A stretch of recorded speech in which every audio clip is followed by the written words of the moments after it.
तो सबसे पहले नजर आज की सबसे बड़ी खबर के साथ। ईरान के परमाणु संधि पर यह बड़ी खबर है।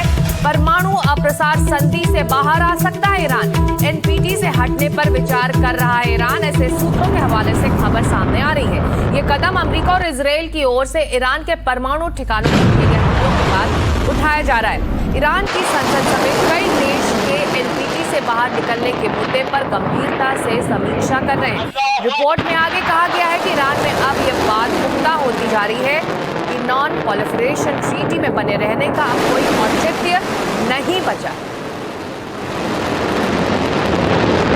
एनपीटी से हटने पर ईरान विचार कर रहा है। एक तरह से ये सीधा संदेश वो अमेरिका और इजरायल को देना चाहता है। अगर इस फैसले में, इस खबर में दम है तो, क्योंकि ये सूत्रों के हवाले से खबर आ रही है। ईरान के परमाणु संधि पर यह बड़ी खबर है। वो एनपीटी से बाहर निकलने पर विचार कर रहा है क्योंकि उसे लग रहा है कि इसमें बने रहने का अब कोई औचित्य या कोई आधार अब उसके पास नहीं है।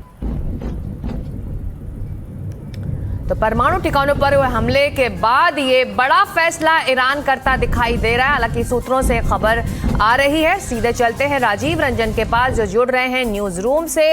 एनपीटी से अगर ईरान निकलता है तो एक सख्त संदेश वो अमेरिका और इजरायल को दे रहा है। राजीव, बिल्कुल सख्त संदेश दे रहा है और इसकी वजह आपको बताया कि ईरान को ये लग रहा है कि हम एनपीटी के अंदर हैं, लेकिन जो हमें फ़ायदा मिलनी चाहिए, जो राहत मिलनी चाहिए, वो नहीं मिल पा रही है। और ईरानी संसद में इसको लेकर एक बहुत बड़ी चर्चा हुई और ईरान के लोगों के ये राय कि हम क्यों ना जो है एनपीटी से बाहर आ जाए।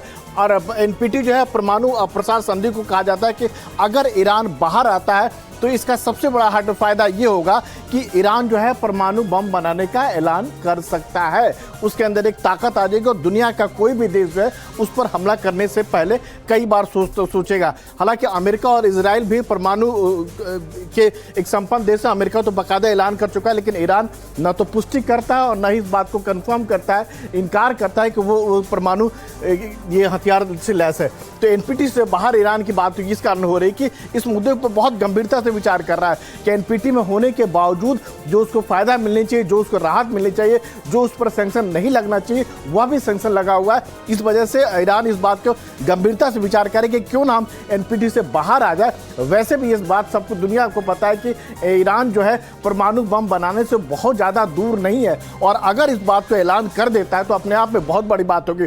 जो परमाणु का हमला करने के बाद संदर्भ में देखें तो अमेरिका के पास 5277 परमाणु बम है, ये आधिकारिक तौर पर। और वहीं इजराइल की बात करें तो इजराइल के पास 90 परमाणु बम है। इजराइल हालांकि पुष्टि नहीं करता है और न ही इस बात से डिनाई करता है कि उसके पास एक भी परमाणु बम है। ईरान जो आधिकारिक तौर पर ईरान ये कहता है कि उसके पास कोई भी परमाणु बम नहीं है और ईरान जो भी का जो परमाणु कार्यक्रम है वो उस जो है नागरिक के लिए है। ईरान अगर परमाणु कोशिश बहुत कुछ जुटा हुआ और ये बात सबको मानते हैं कि कम से कम 6 से 9 परमाणु बम जो है ईरान आराम से बना सकता है। और अगर ईरान पर अमेरिका जो है अगर परमाणु हमला करता है, जिसकी संभावना ऐसे कुछ जताई जा रही है, तो उस सूरत हाल में क्या होगा। सबसे बड़ी बात यह है कि अगर अमेरिका अगर हमला करेगा तो तीन हथियार से हमला कर सकता है। बैलिस्टिक मिसाइल के जरिए ईरान पर हमला कर सकता है, दूसरे जो परमाणु पनडुब्बी है उसके जरिए हमला कर सकता है और जो उसके जो फाइटर जो लड़ाकू विमान है उसके हमला कर सकता है। लेकिन इसके अगर नुकसान की बात करें तो नुकसान केवल ईरान को नहीं होगा, उससे 500 से 1000 किलोमीटर के दायरे में रहने वाले जितने भी मिडिल ईस्ट के जो कंट्री हैं वहाँ पर नुकसान होगा। आपको सीरिया को नुकसान होगा, यूएई को नुकसान होगा, जो पश्चिम एशिया के कई सारे बड़े देश चपेट में आ जाएंगे। इराक, तुर्की, आर्मेनिया पर इसका सीधा असर पड़ेगा और केवल इंसान पर ऐसा नहीं पड़ेगा बल्कि जो जानवर जो हैं उन पर असर पड़ेगा, जो अफगानिस्तान पर असर पड़ेगा, पाकिस्तान पर इसका असर पड़ेगा। तो बहुत एक कह सकते हैं कि गंभीर और ख़तरनाक परिणाम होंगे अगर अमेरिका अगर ऐसा सोचता है कि ईरान पर जो अगर परमाणु हमला करता है तो बहुत घातक जो है इसका रेडिएशन का खतरा जो है वो चारों तरफ फैलेगा। बिल्कुल राजीव, आप हमारे साथ बने रहिए। तो युद्ध को शुरू हुए 1 महीने से ज्यादा का वक्त बीत चुका है। अरबों डॉलर का बारूद ईरान की फिजाओं में राख बन चुका है, लेकिन सुपर पावर अमेरिका के हाथ आज भी खाली हैं। दुनिया पूछ रही है कि ट्रंप की ताकत का सूरज ढल रहा है क्या, क्योंकि 33 दिन के भीषण युद्ध के बाद भी नतीजा कुछ नहीं है। परमाणु ठिकानों पर कब्जे के दावे हवा हो गए हैं। पेंटागन की साख पर सवाल उठ रहे हैं और डोनाल्ड ट्रंप की सुपर पावर वाली जो हनक है वो अब झुंझलाहट में बदल चुकी है। युद्ध से एग्जिट प्लान क्या है, कैसा हो, इस पर बात अब अटक गई है।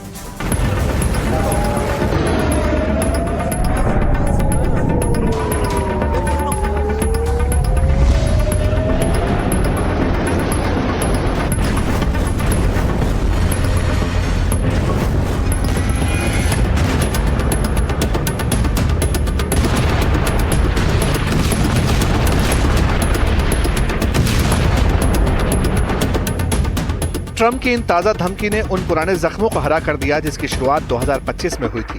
वो वक्त जब अमेरिका ने मिडनाइट हैमर ऑपरेशन के जरिए ईरान के परमाणु प्रोग्राम को खत्म करने का दावा किया था। अब एक बार फिर ऑपरेशन चला, अरबों डॉलर का नुकसान, लेकिन नतीजा सिफर। इसीलिए प्रेसिडेंट ट्रंप उसी वॉर मोड में लौट आए जहां कूटनीति खत्म होती है और बारूदी वार शुरू।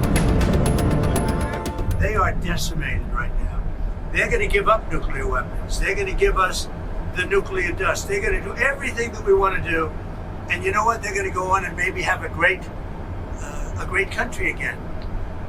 But if they don't do that, they're not going to have a country. They're not even going to have a country.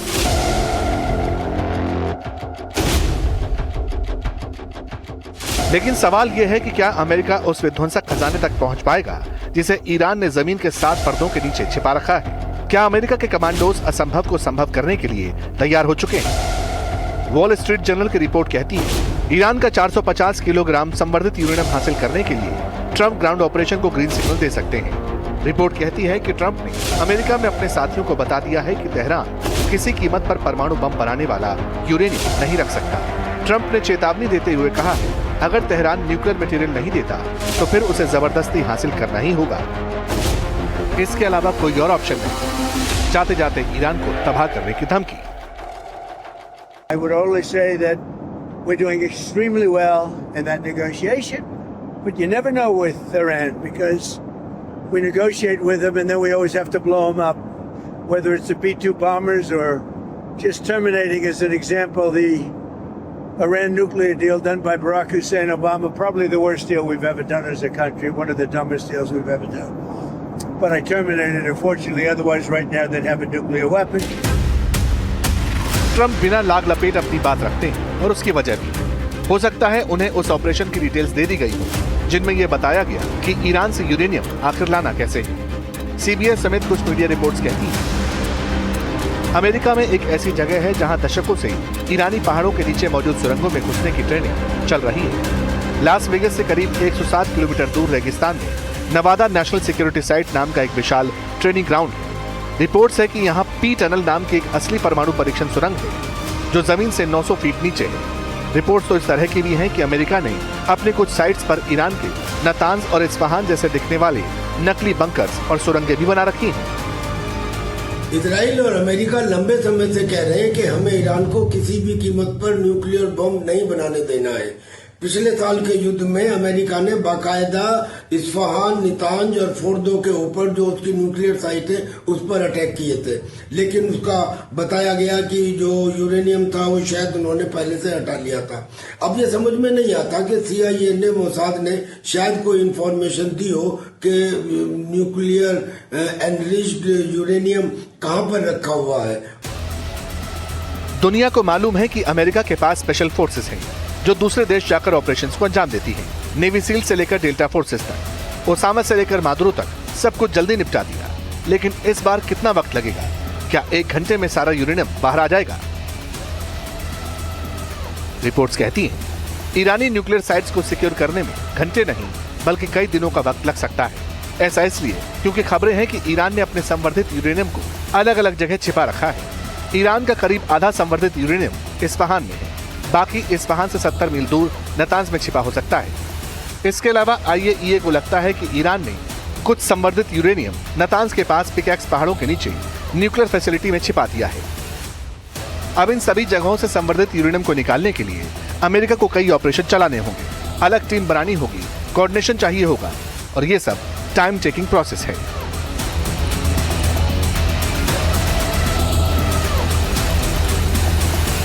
जानकारी मिल रही है कि ईरान ने अपना 60% से ज्यादा एनरिच्ड यूरेनियम करीब 450 केजी के करीब अपने 3 अलग अलग न्यूक्लियर प्लांट्स में रखा हुआ है, जिसमें एक नतांज है और एक इस्फहान है। अब उस यूरेनियम को कलेक्ट करने के लिए और फिर कलेक्ट करने के बाद तुरंत लेके आने के लिए कुछ लैंडिंग स्ट्रिप्स बनानी पड़ती हैं और फिर उस यूरेनियम को डायरेक्टली एयर से एक्सपोज भी नहीं कर सकते, वरना रेडिएशन फैलने का खतरा है। यानी कि बहुत सावधानी के साथ अगर वहां पे डेल्टा फोर्स या नेवल सील फोर्स ऐसी उतारी जाती हैं और ये उस यूरेनियम को इनमें जाके कलेक्ट करती हैं, ढूंढती हैं और उसे लेके आती हैं, तो मैं समझता हूँ कि ये कम से कम 1 हफ्ते से कम का समय तो इसमें नहीं लगता।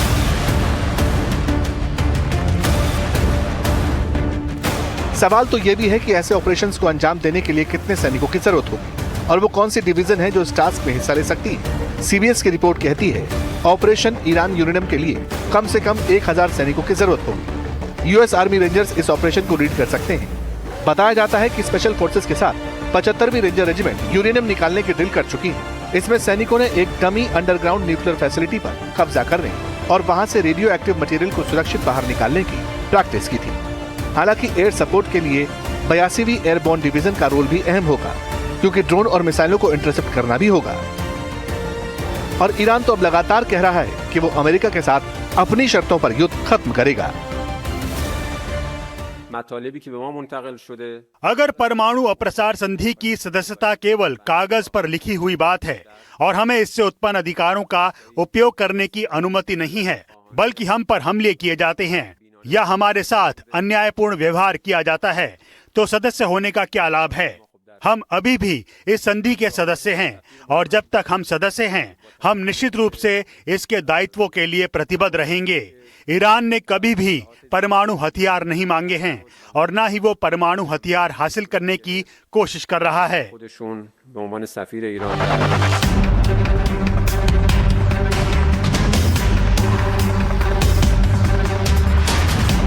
अब इस मिशन का सबसे अहम पड़ाव होगा यूरेनियम को एक्सट्रैक्ट करके उसे सुरक्षित तरीके से वापस लाना। और इसके लिए सिर्फ नेवी सील्स या डेल्टा फोर्स ही काफी नहीं, क्योंकि यूरेनियम को छूने और उसे सुरक्षित करने के लिए एक्सपर्ट वैज्ञानिकों और टेक्नीशियंस की टीम भी चाहिए। इसमें सबसे पहला नाम है एनडीटी, यानी न्यूक्लियर डिसेबलमेंट टीम्स। ये अमेरिकी सेना की सबसे विशिष्ट टीम है। इन्हें न्यूक्लियर बॉम्ब स्क्वाड कहा जाता है।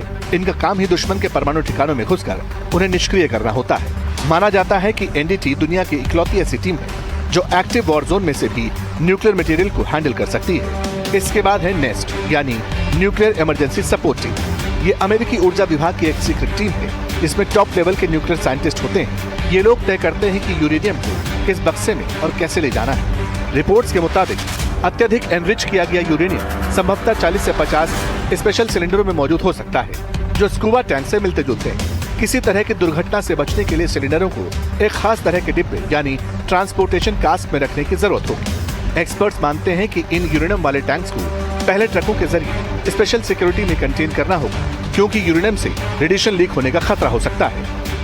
सबसे पहले तो वो जो मिलिट्री सपोर्ट दे, यानी कि प्रोटेक्शन टीम, जिसमें डेल्टा फोर्स हो सकती है या नेवी सील हो सकती है। फिर जो टेक्निकल टीम है उसमें न्यूक्लियर डिसेबलमेंट टीम, यानी कि वो लोग जिनके पास में एनपीटी सूट यानी कि न्यूक्लियर प्रोटेक्शन सूट होगा, जो उन्हें केमिकल, बायोलॉजिकल, न्यूक्लियर इनमें से किसी भी तरह के रेडिएशन से सेफ्टी दे सके। फिर रेडिएशन प्रोटेक्शन गियर, इस तरह का एक एयरक्राफ्ट भी अमेरिका के पास है जिसे ऑपरेशन सिंदूर में भेजा गया था।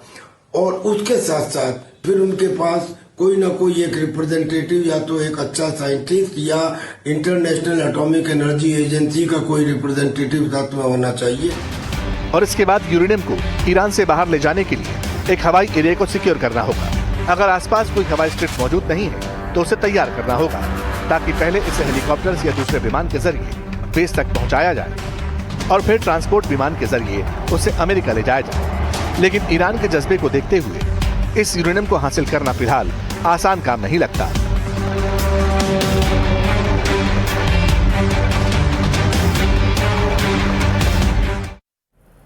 और इन सब के बीच आज की दूसरी बड़ी खबर, ईरान की सेना की अमेरिका को बड़ी धमकी है। 18 अमेरिकी टेक कंपनियों पर हमले की धमकी दी गई है। आज रात हमला करने की ईरान की धमकी है। माइक्रोसॉफ्ट, एप्पल, गूगल, इंटेल इसमें शामिल हैं। अमेरिकी कंपनियां बोइंग पर भी चेतावनी दी गई है। ईरान पर अमेरिका इजराइल के हमले का यह जवाब माना जा रहा है। कर्मचारियों और आसपास के निवासियों को सलाह दी गई है कि वो 1 किलोमीटर के दायरे से बाहर चले जाएं। ईरान की बड़ी चेतावनी है। अमेरिकी टेक कंपनियों को यह सीधी चेतावनी दी गई है और उसके कर्मचारियों को ईरान ने कहा है कि वो उसके आसपास के इलाकों से 1 किलोमीटर के दायरे से बाहर चला जाए। किसी भी वक्त इन कंपनियों पर ईरान हमला कर सकता है। तो ये बड़ी खबर इस वक्त आ रही है और एक नई चेतावनी आ चुकी है। तो महायुद्ध का 33वां दिन है। बम बारूद की बरसात हो रही है। मिसाइलों का प्रहार चल रहा है और ईरान की मीडिया के हवाले से इस बीच एक बड़ी खबर ये आ रही है कि एलन मस्क के स्टारलिंक को निशाना बना सकता है ईरान। बहरीन, कुवैत और यूएई जैसे देशों में स्टारलिंक की मौजूदगी है और अब खबर आ रही है कि ईरान की मीडिया के हवाले से एक खबर बाहर आ रही है कि एलन मस्क के स्टारलिंक को भी टारगेट बनाने की कोशिश में है ईरान। बहरीन, कुवैत और यूएई जैसे देशों में एलन मस्क के स्टारलिंक के दफ्तर हैं, उनके ऑफिसेज हैं और खबर आ रही है कि चेतावनी ईरान की तरफ से है कि स्टारलिंक को भी वो निशाना बना सकता है। राजीव रंजन इस वक्त न्यूज रूम से हमारे साथ जुड़े हुए हैं। चलते सीधे राजीव के पास। राजीव, अमेरिकी कंपनियों के लिए बहुत बुरी खबर है। चेतावनी सीधे तौर पर नाम लेकर ईरान अगर दे रहा है तो बहुत बड़ी खबर है और अमेरिका की सबसे बड़ी ताकत अगर कोई है तो सैन्य ताकत के साथ साथ जो अमेरिकी टेक कंपनियां हैं और जिस तरह टेक कंपनियों को लेकर लगातार जो है ईरान जिस तरह का धमकी दे रहा है, अपने आप में बड़ी बात है। अगर कंपनियों की देखें तो उसमें माइक्रोसॉफ्ट है, एप्पल है, गूगल है, इंटेल है, HP है, टेस्ला है। ये वो सारी बड़ी कंपनियां हैं कि जिसके दम पर अमेरिका की तूती बोलती है और इन सारी कंपनियों को जिस तरह से ईरान हमला करने की धमकी दे रहा है और उस हालत में ईरान ने जो धमकी दिया है उस पर अमल किया, चाहे खाड़ी देशों में अमेरिकी सैन्य ठिकाने की बात कर लें, चाहे इजराइल की बात कर लें, इवन डिएगो गार्सिया जो 4000 किलोमीटर दूरी पर है वहां भी ईरान हमला कर रहा है। तो वाकई में बहुत बड़ी चिंता वाली बात है। JP मॉर्गन है, ओरेकल है, मेटा है, डेल है, तो ये सारी बहुत बड़ी कंपनियां हैं जिसके दम पर अमेरिका की पूरी दुनिया भर में तूती बोलती है। एक आर्थिक पावर के तौर पर जाना जाता है और ईरान अगर हमला करने की बात कर रहा है तो कहीं ना कहीं अमेरिका पर दबाव डालने की कोशिश कर रहा है कि अमेरिका जो उस पर हमला कर रहा है वो हमला करना कम से कम बंद करे। जी बिल्कुल, ईरान ना सिर्फ अमेरिका की सैन्य शक्ति पर हमला कर रहा है बल्कि उस आधार पर भी हमले करने की वो चेतावनी दे रहा है जो अमेरिकी अर्थव्यवस्था के आधार हैं ये सभी कंपनियां जिसका जिक्र राजीव कर रहे थे। तो अमेरिका और ईरान का महायुद्ध अब मिसाइलों तक सीमित नहीं रहेगा। ईरान ने चेतावनी दी है कि वो अमेरिका की टेक कंपनियां जिसमें माइक्रोसॉफ्ट और एप्पल जैसी कंपनियां हैं उसे निशाना बनाएगा। साफ है कि अमेरिका ने हमले नहीं रोके तो बुधवार रात यानी कि आज रात 8 बजे से ये हमले शुरू हो जाएंगे।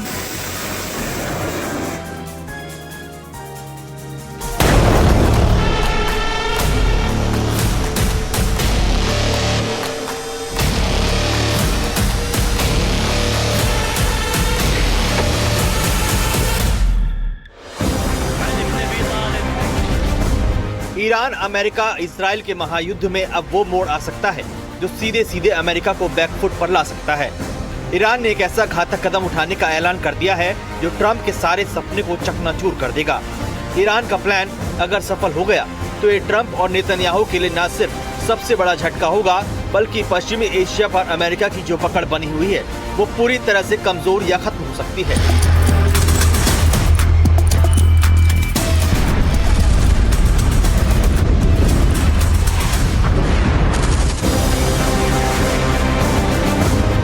अमेरिका और इजराइल की तरफ से हो रहे ताबड़तोड़ हमलों की वजह से ईरान की हालत घायल शेर की तरह है और घायल शेर कितना खतरनाक होता है ये पूरी दुनिया जानती है।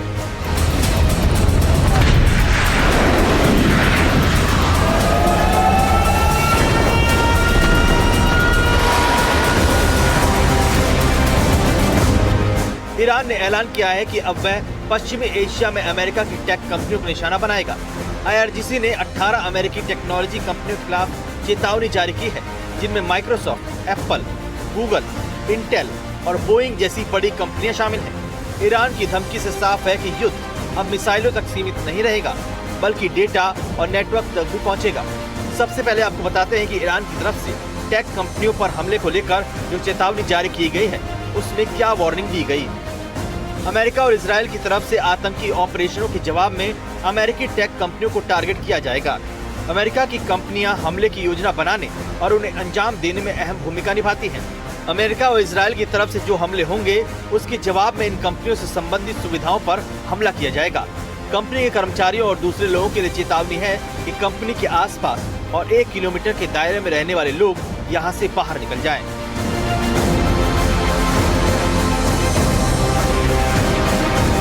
पूरी दुनिया जानती है कि अमेरिका की आर्थिक पावर इन्हीं कंपनियों की वजह से बोलती है। इन कंपनियों पर हमले का साफ मतलब है कि अमेरिका की सबसे मजबूत ताकत पर चोट करना। ईरान ये बात अच्छी तरह से जानता है और यही वजह है कि अगर उसने इन कंपनियों को टारगेट करना शुरू कर दिया तो अमेरिका की ताकत आसानी से खत्म हो जाएगी।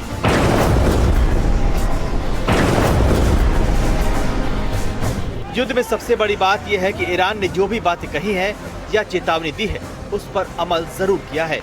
चाहे पश्चिमी एशिया में अमेरिकी सैन्य ठिकानों पर हमला हो या फिर इजराइल में परमाणु ठिकानों पर अटैक, ऐसे में ईरान की तरफ से जो नई चेतावनी जारी की गई है उससे अमेरिका के अंदर हलचल जरूर मच गई। आइए अब आपको बताते हैं कि अगर ईरान की ये प्लानिंग सफल हो गई तो क्या क्या हो सकता है। ऐसा हुआ तो पश्चिम एशिया में इंटरनेट सेवाएं ठप हो सकती हैं और बैंकिंग सेवाएं पूरी तरह से बंद हो सकती हैं। डिजिटल ब्लैकआउट का खतरा होगा और इससे इकोनॉमी और डिफेंस दोनों प्रभावित होंगे। एक तरफ इधर ईरान की धमकी है, दूसरी तरफ उधर ट्रंप के तेवर ढीले पड़ गए। ट्रंप ने कह दिया कि हम 2 से 3 हफ्ते में ईरान छोड़ देंगे। युद्ध पर ट्रंप ने क्या कुछ कहा आपको बताते हैं। युद्ध खत्म करने के लिए ईरान के साथ किसी समझौते की जरूरत नहीं है। हमारा ईरान में रिजीम चेंज का लक्ष्य पूरा हो चुका है। हमारा लक्ष्य था कि उनके पास परमाणु हथियार न हो और हमने अपना लक्ष्य पूरा कर लिया है। अमेरिका अब इस संघर्ष को लंबा खींचने के पक्ष में नहीं है।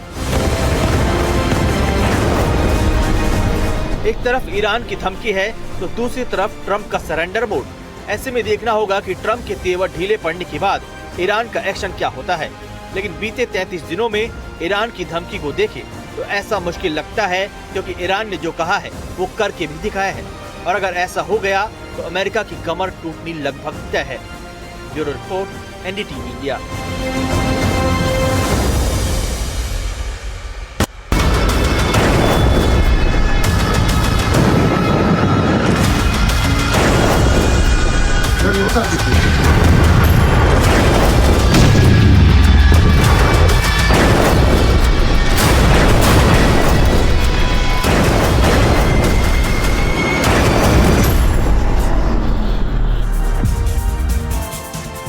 और बारूदी वॉर के बीच राष्ट्रपति डोनाल्ड ट्रंप ने एक बार फिर अपने बयान से सबको चौंका दिया है।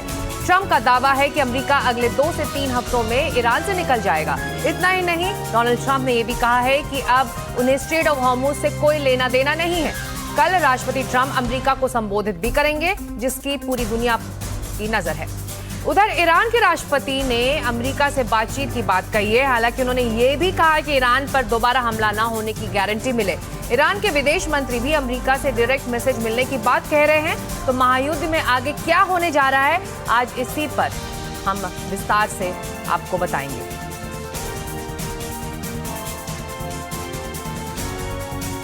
तो ईरान से जारी युद्ध को लेकर डोनाल्ड ट्रंप का बड़ा बयान है। ट्रंप ने कहा है कि हम 2-3 हफ्तों में छोड़ देंगे ईरान। उन्होंने कहा है कि युद्ध खत्म करने के लिए ईरान के साथ किसी समझौते की जरूरत नहीं है। ट्रंप ने ईरान में रिजीम चेंज का लक्ष्य पूरा होने का दावा भी किया है।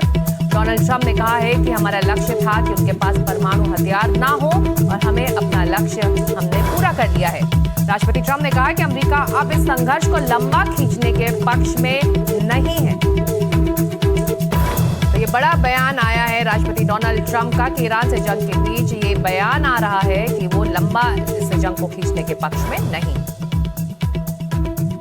I think that the people understand it.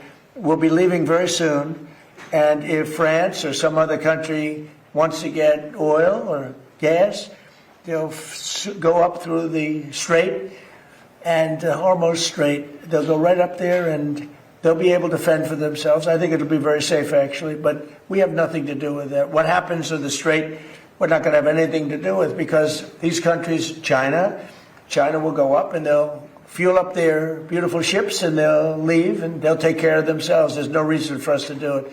We hit them hard. We got rid of a lot of the radicalized lunatics along the strait. But if they want something, but I would say that within 2 weeks, maybe 3, we're hitting them very hard. Last night we knocked out tremendous amounts of missile-making facilities. As you probably read. तो ये राष्ट्रपति Donald Trump का ताजा बयान है। वहीं Iran के राष्ट्रपति ने युद्ध खत्म करने को लेकर भी बड़ा बयान दिया है। मसूद पेजेश्कियान ने कहा है कि ईरान के पास युद्ध समाप्त करने की आवश्यक इच्छा शक्ति है, लेकिन वो इस बात की गारंटी चाहता है कि संघर्ष दोबारा नहीं होगा। पहले भी बातचीत के दौरान 2 बार हमला हुआ। अमेरिका को कूटनीति पर भरोसा नहीं है। तो राजीव रंजन हमारे साथ न्यूज रूम से जुड़े हुए हैं। ताजा बयान राजीव, अमेरिका के राष्ट्रपति का एक बार फिर वो युद्ध खत्म करने की बात कर रहे हैं। तो एक तरह से दुनिया कंफ्यूज हो रही है कि अमेरिका आखिर चाहता क्या है। लेकिन ईरान की बात करें तो खुलकर ये जो ताजा बयान आया है ईरान के राष्ट्रपति का, पेजेश्कियान का, वो एक तरह से दिखा रहा है कि अब ये पक्ष भी बातचीत के लिए तैयार है। बिल्कुल तैयार है। देखिए, ईरान का ये कहना है कि हम सीज फायर नहीं चाहते, हम एक गारंटी चाहते हैं कि हम पर दोबारा हमला ना हो। और जो अमेरिका जो है, चाहे इजराइल की बात करें, बातचीत के दौरान जब उस पर हमला करता है तो ईरान क्या करेंगे, हमारे पास दूसरा का ऑप्शन नहीं बच जाता है। यह भी दिखाता है कि ट्रंप के ऊपर कितना दबाव है, दुनिया भर का दबाव है उनके ऊपर। और कहीं ना कहीं जो वहाँ के अमेरिकी जो लोग हैं, जिस तरह से 2 दिन पहले हमने देखा कि 70 लाख से ज़्यादा लोग सड़क पर उतरे और ट्रंप की लोकप्रियता जो है इस लड़ाई की वजह से काफ़ी कम हो गई है। अमेरिका में मिड टर्म इलेक्शन होने वाला है, उसको देखते हुए जो ट्रंप जो है सिर्फ एग्जिट की बात कर रहे हैं। और यही वजह है कि अब ट्रंप ये बयान दे रहे हैं कि अगर सीज फायर न भी होता है तब भी हम बाहर निकल जाएंगे। और यही ईरान को भी एहसास हो रहा है कि जो बहुत ज़्यादा ये युद्ध से जो हासिल नहीं होने वाला है, दोनों पक्षों को लग रहा है कि नुकसान ज़्यादा हो रहा है। और अच्छी बात यह है कि दोनों पक्ष इस बात को लेकर तैयार हो रहे हैं कि लड़ाई से, जंग से किसी का अंततः जो फायदा नहीं होने वाला है। जी बिल्कुल। और अगर दोनों पक्ष ये बात समझ रहे हैं तो ये दुनिया के लिए ही बहुत अच्छी खबर है। आप हमारे साथ बने रहिए। इस बीच स्ट्रेट ऑफ हॉर्मुज पर क्या डोनाल्ड ट्रंप आगे बढ़ना नहीं चाहते हैं? उनका जो नया बयान है, हॉर्मुज के हालात से हमें कोई मतलब नहीं है, देशों को अपने जहाजों की रक्षा खुद करनी होगी, कह रहे हैं राष्ट्रपति ट्रंप। चीन अपने जहाजों की सुरक्षा खुद देखे। तो अपने ताजा बयान में स्ट्रेट ऑफ हॉर्मुज पर जो इस वक्त शिप्स और जहाज फंसे हुए हैं, उस पर राष्ट्रपति ट्रंप का यह ताजा बयान बता रहा है कि किस तरह से स्ट्रेट ऑफ हॉर्मुज से अपने हाथ अमेरिका खींच रहा है।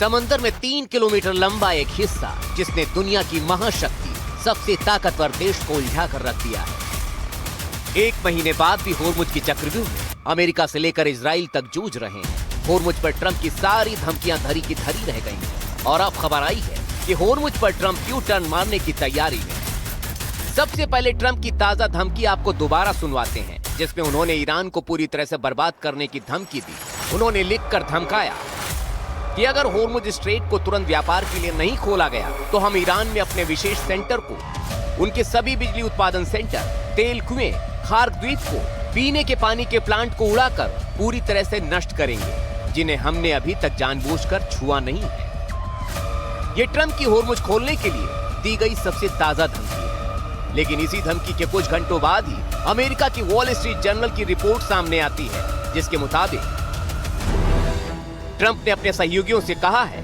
कि वो होर्मुज जलडमरूमध्य को पूरी तरह से खोले बिना भी युद्ध समाप्त करने के लिए तैयार हैं। प्रशासनिक अधिकारियों के मुताबिक राष्ट्रपति ट्रंप ने करीबियों को बताया कि वो ईरान के खिलाफ अमेरिकी सैन्य अभियान को खत्म करने के लिए तैयार हैं, भले ही होर्मुज जलडमरूमध्य अधिकांशतः बंद ही क्यों न रहे। इसका मतलब ये होगा कि ईरान का इस सामरिक समुद्री मार्ग पर मजबूत नियंत्रण फिलहाल बना रहेगा और इसे खोलने के लिए अभियान टाला जा सकता है। वॉल स्ट्रीट जर्नल के मुताबिक ट्रंप के सहयोगियों ने समझाया कि होर्मुज खोलने के चक्कर में युद्ध 4 से 6 हफ्ते और खींच सकता है, इसलिए होर्मुज के बजाय ईरान की नौसेना और मिसाइल भंडार को खत्म करना चाहिए और कूटनीतिक रास्ते से ईरान पर दबाव बनाकर होर्मुज खुलवाना चाहिए। रिपोर्ट यही नहीं रुकती। रिपोर्ट में आगे जो कुछ लिखा है वो होर्मुज पर ट्रंप के पीछे हटने की पूरी कहानी बयां करता है। वो दिखाता है कि होर्मुज पर ट्रंप अब अमेरिका को आगे नहीं करेंगे। अगर बात फंसी तो अब मोर्चा यूरोपीय और खाड़ी देशों में उनके सहयोगियों को संभालना पड़ेगा, जिसका जिक्र रिपोर्ट में किया गया है। रिपोर्ट के मुताबिक अगर कूटनीतिक रास्ते से होर्मुज के लिए ईरान पर दबाव नहीं बन पाया तो फिर यूरोप और खाड़ी देशों पर दबाव बनाया जाएगा कि वो होर्मुज खोलने की जिम्मेदारी दोबारा संभालें। होर्मुज को लेकर ट्रंप अलग अलग बयान देते रहे हैं। ये हैरानी की बात है कि हमें होर्मुज स्ट्रेट नहीं चाहिए। हम होर्मुज स्ट्रेट को हासिल करना बिल्कुल नहीं चाहते। हमारे पास तेल का भंडार है। अमेरिका में इस जंग को लेकर तेल पर कोई असर नहीं है। ट्रंप और उनका प्रशासन होर्मुज पर अपनी सहूलियत के हिसाब से बयान देता रहा है। दूसरी तरफ होर्मुज पर ईरान के तेवर पहले दिन की तरह तीखे और सख्त बने हुए दिखाई दे रहे हैं। अगर दुश्मनों ने कोई भी गलती की तो हम स्ट्रेट ऑफ हॉर्मुज को बंद कर देंगे। यह सिर्फ एक धमकी नहीं है, बल्कि एक हकीकत है जिसे अमेरिका और ज़ायोनी शासन को समझ लेना चाहिए। तो ईरान के तेवर बेहद सख्त बने हुए हैं। इन सब के बीच अमेरिका के अंदर भी आवाज उठ रही है कि ट्रंप ईरान में अपने लक्ष्य को हासिल नहीं कर पाए हैं। न्यू जर्सी के डेमोक्रेट सीनेटर कोरी बुकर ने कहा कि ट्रंप इस समय विफल हो रहे हैं और अमेरिकियों के लिए स्थिति और खराब बना रहे हैं। रिपब्लिकन सीनेटर जेम्स लैंगफोर्ड ने कहा, सबसे बुरा ये हो सकता है कि संघर्ष शुरू हो जाए, संघर्ष खत्म ना हो और लंबा चलता रहे। सीनेटर क्रिस मर्फी ने भी लिखा कि रणनीतिक कमजोरी की वजह से अमेरिका विफल हो रहा है और ईरान में ये हो रहा है, ईरान सफल हो रहा है। जिस तरह से होर्मुज से लेकर ईरान को लेकर ट्रंप के बयान बदलते रहे हैं और अब जिस तरह से होर्मुज को लेकर ट्रंप की नई नीति सामने आ रही है, उससे फिलहाल तो सीधा संदेश यही जा रहा है कि ट्रंप के लिए होर्मुज किसी बुरे सपने से कम नहीं है, जिसे देखना ही गलत था, हासिल करना तो बहुत दूर की बात।